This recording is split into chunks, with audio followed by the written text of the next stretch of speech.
जहां प्रयागराज में एक बड़ा सड़क हादसा हो गया। बस और कार की टक्कर में हुई दुर्घटना और इस दुर्घटना में 10 लोगों की दुखद मौत हो गई। 19 लोग जो कोरबा के रहने वाले बताए जा रहे हैं, श्रद्धालु जो बस में सवार होकर आए थे यहां स्नान करने के लिए, और बस में सवार 19 लोग घायल हुए। सभी घायल मध्य प्रदेश के रहने वाले हैं और राजगढ़ के रहने वाले सभी बताए जा रहे हैं। इस वक्त की बड़ी खबर, और इस सड़क दुर्घटना में घायल 10 लोगों की मौत हो गई, जबकि 19 लोग घायल हुए हैं। कोरबा के रहने वाले श्रद्धालु बताए जा रहे हैं। बस में सवार जो 19 लोग हैं वो मध्य प्रदेश राजगढ़ के रहने वाले, कोरबा और राजगढ़ से ये श्रद्धालु हैं। और इस दुर्घटना में 10 लोगों की जान चली गई। ये सड़क दुर्घटना बेहद दुखद ये मामला प्रयागराज से सामने आया। आपको बता दें, बस और कार की टक्कर हुई है और करीब 10 लोगों की जान जाना एक बेहद गंभीर मामला। आपको बता दें कि इस पूरे सड़क दुर्घटना के बाद से सनसनी फैली हुई है और इस दुर्घटना में 10 लोगों की जान चली गई।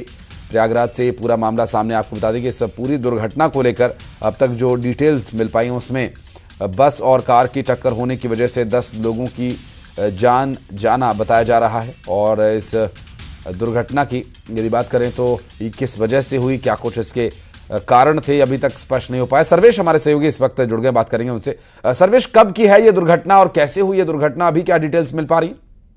देखिए ये घटना काफी दर्दनाक घटना है। प्रयागराज में ये बड़ा सड़क हादसा हुआ है। मेजा थाना क्षेत्र जो कि नैनी से मिर्जापुर की ओर सड़क जाती है, उसी सड़क पर जिसे नेशनल हाईवे 76 कहते हैं, प्रयागराज मिर्जापुर मार्ग मनुपुर का पूरा एक गांव है, उसके सामने ये हादसा हुआ है, जहां पर श्रद्धालुओं से भरी बस और श्रद्धालुओं से भरी बुलेरो की आमने सामने जोरदार टक्कर हो गई है। हादसे में सवार सभी 10 बुलेरो सवार लोगों की मौत हो गई है। सभी जो है वो 25 से 45 वर्ष की उम्र के पुरुष बताए जा रहे हैं जिनकी मौत हुई है। और खास बात यह है कि मृतक जो है वो सभी बुलेरो सवार जो मृतक थे छत्तीसगढ़ छत्तीसगढ़ प्रदेश के कोरबा जिले के रहने वाले थे। और सभी बुलेरो सवार 10 श्रद्धालु संगम स्नान के लिए मेला क्षेत्र यानी कि प्रयागराज जा रहे थे। और इसके अलावा अगर हम बात करें बस में सवार लोगों की, तो बस में 19 लोग जो सवार थे उन्हें वो घायल हो गए इस एक्सीडेंट में। उन्हें सामुदायिक स्वास्थ्य केंद्र रामनगर ले जाया गया, जहां उनकी उपचार किया गया। उनकी स्थिति खतरे से बाहर थी, जिसके बाद उन्हें उर्वा ब्लॉक विकास खंड में रखा गया है। तो ये कह सकते हैं कि एक बड़ा हादसा हुआ है और इस हादसे पर सीएम योगी आदित्यनाथ ने भी दुख जताया है। मौके पर जो है वो पुलिस कमिश्नर तड़ुगाबा, डीएम रविंद्र कुमार मांडट और डीसीपी यमुनानगर विवेक चंद्र, ये सभी अधिकारी वहां पर पहुंच गए थे। घायलों को तत्काल वहां पर उपचार दिलाया गया है और जो बस में सवार लोग थे वो भी काफी दहशत में है, काफी डरे हुए हैं। तो फिलहाल उनको आगे जाने से अभी रोका गया है और चूंकि बस भी क्षतिग्रस्त है तो उन्हें उर्वा ब्लॉक में रखा गया है। और बस में सवार जो लोग थे वो मध्य प्रदेश के राजगढ़ जिले के रहने वाले थे।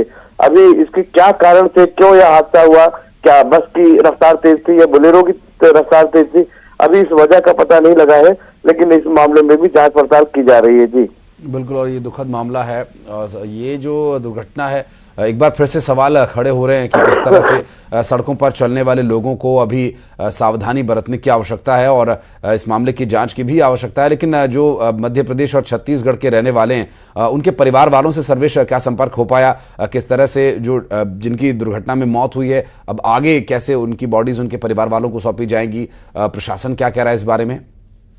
देखिए, फिलहाल जो मृतकों के शव है उन्हें पोस्टमार्टम भिजवाने की कार्यवाही की जा रही है और इसके साथ ही साथ जो घायल है उनको प्राथमिक उपचार दिलाया गया है। यूपी के सीएम योगी आदित्यनाथ ने भी इस पूरी घटना पर गहरा दुख जताया है। उन्होंने शोक संवेदना व्यक्त की है और अफसरों को निर्देश दिए हैं कि जो घायल है उनका समुचित इलाज किया जाए और इसमें जो एक्शन है वो तत्काल लिया जाए।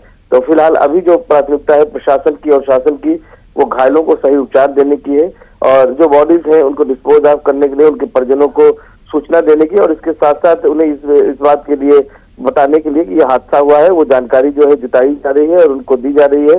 खास तौर पर इस पूरे मामले में जो कार्रवाई की जा रही है वो घायलों को सबसे पहले जो है वो प्राथमिक उपचार देकर उन्हें बचाने की है।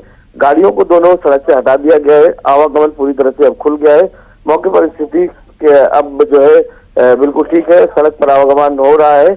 कारणों की बात जैसे मैंने आपको बताया कि अभी ये बात नहीं पता चली कि आखिर कारण क्या थे, क्यों हादसा हुआ, इस मामले में जांच पड़ताल जारी है। जी बिल्कुल, और इस जांच में कुछ समय लग सकता है, लेकिन ये मामला बेहद दुखद है। सड़कों पर चलने वाले लोगों को बेहद सावधानी पूर्वक चलना ज़रूरी है। और कई बार असावधानी, कई बार इस तरह की लापरवाही जो दुर्घटना का कारण बन सकती है। सर्वेश, निश्चित रूप से ये गंभीर मामला है। हालांकि प्रशासनिक स्तर पर कार्रवाई तो की जा रही है। क्या कोई प्रतिक्रिया भी आई है, क्योंकि बड़ा हादसा हुआ है और प्रदेश के मुख्यमंत्री लगातार इस वक्त व्यवस्थाओं पर, सड़क पर चलने वाले लोगों को लेकर, मेले में जाने वाले लोगों को लेकर नजर बनाए हुए हैं। क्या कोई अभी तक किसी बड़े अधिकारी या मुख्यमंत्री या मंत्रिमंडल की तरफ से या किसी नेता की तरफ से प्रतिक्रिया आई इस पर? है उन्होंने पूरी घटना का संज्ञान लिया है। अफसरों को निर्देश दिए हैं कि जो घायल है उनका समुचित उपचार किया जाए। मैंने जैसा बताया कि मौके पर पुलिस कमिश्नर तरुण गाबा, डीएम, ये सभी लोग वहां पर पहुंच गए थे और अब इन लोगों को ये कहा गया है कि जो घायल है उनका समुचित उपचार किया जाए, तो उसके वहां पर इंतजाम किए गए हैं प्रॉपर।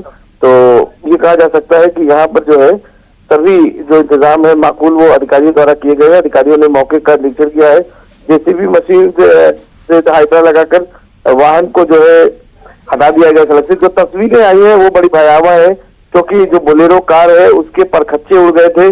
भीषण, इतना भीषण हादसा था, इतनी जोरदार टक्कर थी कि बोलेरो का नामो निशान तक मिट गया था। तो इतने बड़े हादसे में बचना बिल्कुल जो है वो मुश्किल था कि कोई बच सकता है। और हादसा ये माना जा रहा है कि तेज रफ्तार की वजह से हो सकता है, लेकिन फिलहाल अभी कुछ कहना जल्दबाजी होगी, क्योंकि पुलिस इस मामले में जो है जांच कर रही है और जांच के बाद ही जो है वो स्पष्ट जानकारी हो सकेगी कि क्या कुछ हुआ है इस मामले में। जी, और सर एक और बात आपसे जानना चाहेंगे कि जो बस है या जो दोनों वाहनों की जो टक्कर हुई है, दोनों वाहन कहाँ से रजिस्टर्ड थे? क्या उत्तर प्रदेश के ही दोनों वाहन हैं या फिर बाहरी राज्य के? देखिए, अभी बहुत क्लियर नहीं मैं बता पाऊंगा, लेकिन फिर भी जो बोलेरो सवार थे ये छत्तीसगढ़ कोरबा के रहने वाले थे। तो उम्मीद की जा रही है कि ये छत्तीसगढ़ का वाहन रहा होगा।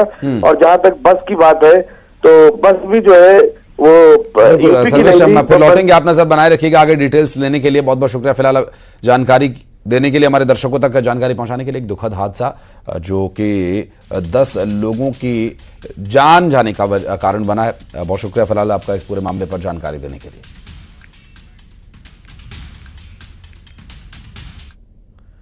और बढ़ते हैं आगे, अगली खबर छत्तीसगढ़